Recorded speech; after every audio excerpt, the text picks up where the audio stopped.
मेरे new block के अंदर सुबह सुबह का ब्लॉक है, आप पूरा पूरा देख लीजिए ना गाइज। आप देख सकते गाइज, यहाँ पर एक फूल होता है, अब देखिए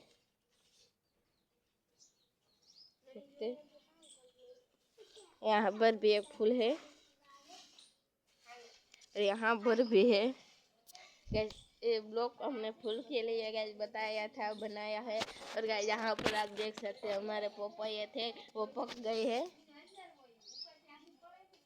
देख सकते हैं भाई, ये पक गए हैं, ये भी पक गए गाइस। ये बड़े होते हैं नहीं पकते, ये छोटे छोटे होते ये पक जाते हैं। और यहाँ पर आप देख सकते हैं भाई, ये डाली हमने 3 ब्लॉक भी अंदर हमने डाली बताई थी, आप जरूर देख गए होंगे गाइस। यहाँ पर हम आ गए हैं गाइस, पर आप देख सकते हैं गाइस यहाँ का व्यू है ऐसा व्यू होता है। और हम गाइस यहाँ पर आ गए हैं, तो देख सकते हैं भाई आप। अब देखिए बड़े बड़े होते हैं ऐसे, ये ब्लॉक नहीं अंदर गाइस। इस पपिया का हमने 2-3 वीडियो भी बनाया है गाइस।